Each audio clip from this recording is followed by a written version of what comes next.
Une crise migratoire est sur le point de provoquer une guerre civile aux États-Unis. Cette semaine, les tensions entre le gouvernement du Texas et le gouvernement fédéral à Washington ont atteint des niveaux alarmants et dangereux. Cette crise pourrait-elle déclencher une guerre civile ? Quel sera l'avenir du Texas ? Bienvenue à la réalité militaire. Dans la vidéo d'aujourd'hui, nous vous expliquerons comment le Texas est devenu l'épicentre d'une crise entre un État et une nation. Vous comprendrez comment ils en sont arrivés à ce point critique et quelles sont donc les conséquences de ces événements importants pour toute la nation nord-américaine. Depuis que Joe Biden a pris la présidence en 2021, la frontière sud des États-Unis, dont le Texas est l'épicentre, a vu un nombre record d'immigrants traverser illégalement, provoquant un conflit sans précédent entre le gouvernement texan et l'administration Biden. C'est parce que depuis quelques années, le Texas, gouverné par le Parti républicain, se plaint que le gouvernement fédéral, sous le commandement des démocrates, ne fait pas assez pour contrôler le flux d'immigrants illégaux qui entrent dans le pays par la frontière avec le Mexique, pour la plupart sur le territoire texan. Les républicains soulignent que des milliers d'immigrants envahissent les États-Unis et que cela représente une menace pour la sécurité et la souveraineté du pays. Les démocrates affirment quant à eux que l'immigration doit être traitée de manière humaine et dans le respect de la légalité. Ce conflit s'est intensifié ces derniers mois et a atteint un point critique au début de cette année. Avec cela, le gouverneur du Texas, Greg Abbott, a décidé de réagir en défiant ouvertement l'administration Biden. Pour cela, il a envoyé la semaine dernière la garde nationale de son État pour construire des clôtures de fils barbelés dans des zones le long des frontières texanes situées dans le parc Shelby, situé dans la ville d'Eagle Pass. Les forces de l'État du Texas ont également empêché les agents de la patrouille frontalière, un organisme du gouvernement fédéral des États-Unis, d'avoir accès à cet endroit par lequel passent les immigrants qui entrent illégalement dans le pays. Le gouverneur texan justifie ses actions en affirmant que, comme le gouvernement fédéral ne remplit pas son rôle dans la sécurité des frontières, le Texas a le droit constitutionnel de prendre ses propres mesures pour se défendre. Le gouvernement Biden, quant à lui, s'oppose fermement à cette perspective. Pour les démocrates, l'immigration est une question qui relève uniquement du gouvernement fédéral et non des États. De plus, ils considèrent l'installation de clôtures de fils de fer comme une mesure cruelle, dangereuse et illégale. Quelle est votre opinion sur ces mesures ? Croyez-vous que la construction de murs et de clôtures comme ceux-ci soit nécessaire pour contrôler l'immigration ? Laissez votre opinion dans les commentaires. Comme vous pouvez le voir, ce sujet est complexe et a déjà eu des conséquences immédiates. C'est parce que 25 autres États républicains ont manifesté leur soutien au Texas, exacerbant encore plus les tensions. Ils soutiennent que Washington n'a pas seulement échoué au Texas, mais dans tout le pays. Ainsi, ces États ont envoyé une partie de leur garde nationale pour apporter leur soutien aux Texans. L'impasse entre le Texas et le gouvernement fédéral a atteint un tel extrême que l'affaire a été portée directement devant la Cour suprême, la plus haute autorité judiciaire du pays. La Cour a ordonné au Texas de se conformer aux ordres de Washington, permettant aux agents de la patrouille d'entrer dans la zone du parc et de retirer le fil de fer. Il semble que le Texas ait partiellement répondu à la demande du gouvernement. Des forces texanes sont toujours présentes dans la région.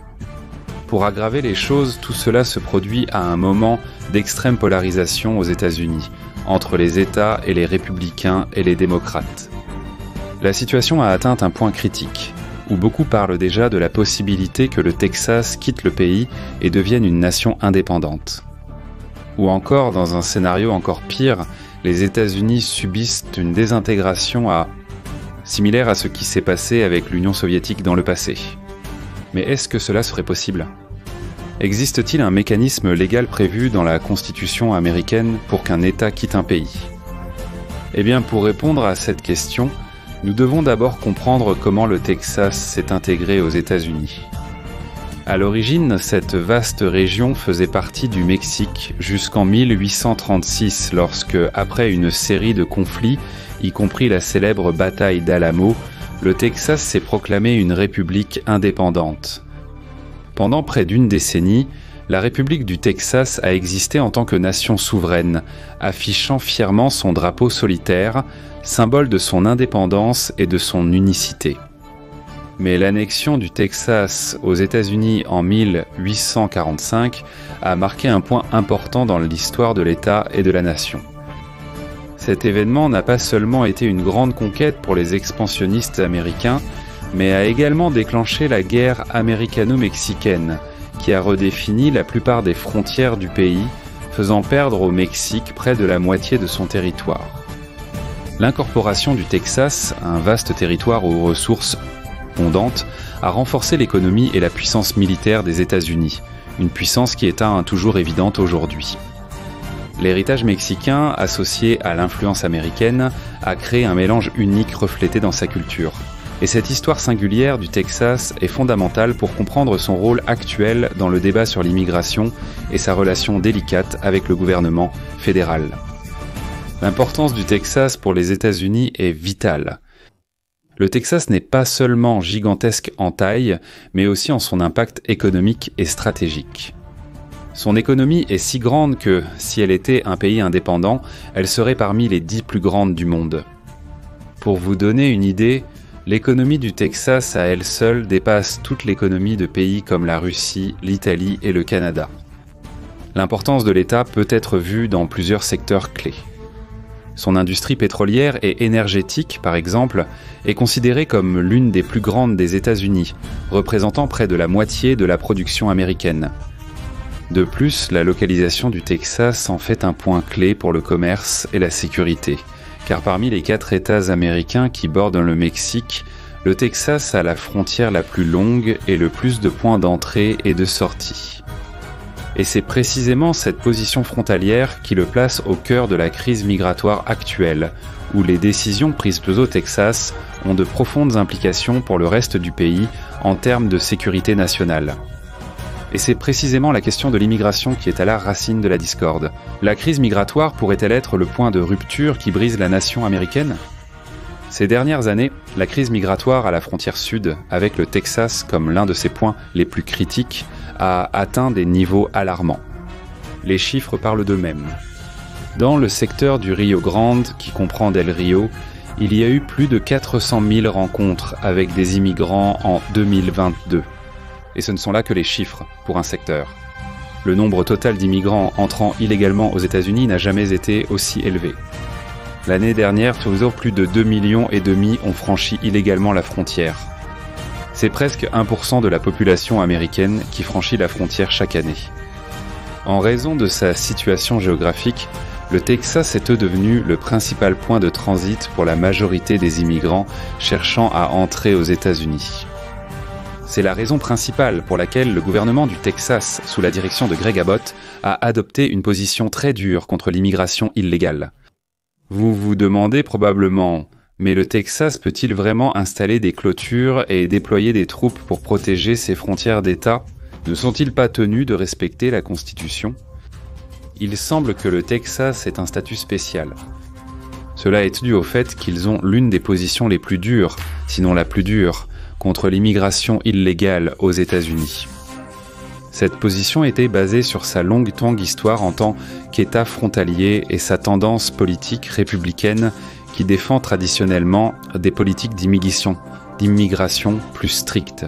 Le gouverneur du Texas a été un critique virulent de l'administration Biden, l'accusant de ne pas respecter ses obligations fédérales de protéger la frontière et l'État du Texas. D'un autre côté, Washington dit que la position du Texas est inconstitutionnelle et défie l'autorité fédérale en matière d'immigration. Comme vous pouvez le voir, ce défi juridique n'a pas beaucoup servi, et le Texas a continué avec sa stratégie de sécurité frontalière.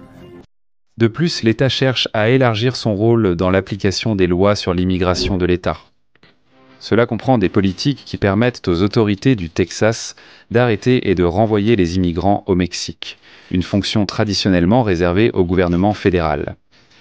Et comme on peut l'imaginer, toutes ces actions ont conduit à des affrontements juridiques ouverts avec le département de la justice, qui affirme que la politique d'immigration relève exclusivement de la compétence fédérale. Mais alors, La position du Texas sur l'immigration est-elle unique aux États-Unis? En fait, non. La position du Texas reflète également un mécontentement plus large envers les politiques d'immigration actuelles aux États-Unis. La situation a atteint un point où les autorités du Texas ont envoyé des bus et des transports pour que les immigrants qui arrivaient dans l'État soient envoyés dans des États démocrates, généralement plus accueillants à l'immigration. Cependant, même les généreux États démocrates et les villes sanctuaires atteignent leurs limites. Plusieurs de ces États, comme c'est le cas de New York et de l'Illinois, sont submergés par l'immigration. Même le maire démocrate de New York a déclaré que l'immigration massive est l'une des plus grandes menaces auxquelles la ville est confrontée. Rien que l'année dernière, New York a dépensé 1,5 milliard de dollars pour fournir un abri, de la nourriture et des services aux immigrants et prévoit de dépenser jusqu'à 12 milliards au cours des 3 prochaines années si la tendance se poursuit sans soutien fédéral. L'attitude du Texas envers l'immigration illégale montre comment les opinions sur le sujet sont de plus en plus divisées aux États-Unis, causant un grand désaccord entre les États gouvernés par les démocrates et ceux gouvernés par les républicains. Cela nous amène à la question cruciale. Un affrontement pourrait-il se produire entre les troupes américaines et les troupes fédérales d'un côté et les troupes de l'État de l'autre, sur des côtés opposés? La présence de multiples forces de sécurité dans le même espace, comme c'est le cas du parc dont nous avons parlé précédemment, chacune avec des ordres et des loyautés différents, pourrait effectivement conduire à des confusions et des conflits opérationnels. La principale préoccupation est de savoir comment ces forces interagiront, surtout si elles reçoivent l'un des ordres contradictoires ou si leurs objectifs entrent en conflit direct. La possibilité d'un affrontement ouvert entre les troupes américaines, bien qu'improbable, n'est pas nulle, surtout en considérant que le Texas a déjà ignoré un ordre de la Cour suprême, enfreignant la Constitution américaine. Maintenant, en entrant dans un territoire plus hypothétique, le Texas pourrait-il vraiment se séparer du reste des États-Unis? Comment ferait-il cela? Historiquement, le Texas a rejoint les États-Unis après être devenu une république indépendante pendant 9 ans suite à sa séparation du Mexique. Ce passé singulier a nourri une forte identité texane et un esprit d'indépendance qui persiste jusqu'à aujourd'hui, contrairement à d'autres États. Mais d'un point de vue légal et constitutionnel, la possibilité pour le Texas ou tout autre État de se séparer de l'Union est extrêmement compliquée et, en pratique, impossible. La Constitution américaine n'a pas de mécanisme pour cela. Au-delà de cette barrière, l'idée d'une indépendance du Texas est en quelque sorte un suicide économique, car son économie et son infrastructure sont profondément liées au reste des États-Unis. Mais si nous considérons non seulement le Texas, mais aussi 25 autres États qui veulent se séparer, serait-il possible qu'il y ait une désintégration des États-Unis ou même une nouvelle guerre civile dans ce cas? Comme mentionné précédemment, la Constitution américaine ne prévoit pas de mécanisme permettant aux États de se séparer de l'Union. La possibilité d'une désintégration ou d'une guerre civile est donc hautement improbable. La Constitution et le système fédéral américain ont été créés précisément pour maintenir l'Union et résoudre les conflits par les voies légales et politiques. Par conséquent, la seule façon serait par la guerre, comme cela s'est produit lorsque plusieurs États du Sud ont déclaré leur indépendance et ont fait la guerre à Washington. Il est vrai que cette crise au Texas met à l'épreuve les 4 lignes de la Constitution des États-Unis. Un cas similaire fut observé lors de l'abolition de l'esclavage dans le pays, déclenchant une guerre civile. Bien que nous parlions de scénarios extrêmes et peu probables, le simple fait que cette discussion soit si présente dans le pays montre que les États-Unis entrent dans un terrain dangereux. Comme vous pouvez le voir, la crise au Texas et la solution aux crises migratoires façonneront fortement le débat sur la question de savoir si les États américains resteront vraiment unis. D'une certaine manière, nous pouvons dire que la crise à la frontière texane n'est pas seulement un conflit juridique ou territorial, mais un reflet des grandes divisions politiques et sociales dans le pays aujourd'hui. La position ferme du Texas sur l'immigration illégale et son défi à l'autorité fédérale et à la Cour suprême reflètent non seulement une lutte pour le contrôle, mais aussi un choc idéologique sur la façon de gérer l'immigration et la sécurité des frontières. Nous espérons que vous avez apprécié cette analyse préparée avec dévouement. Laissez vos réflexions dans les commentaires et n'oubliez pas de vous inscrire pour recevoir plus de contenu sur ce sujet. Profitez-en pour regarder nos autres vidéos sur les événements qui écrivent notre histoire. Jusqu'à la prochaine vidéo.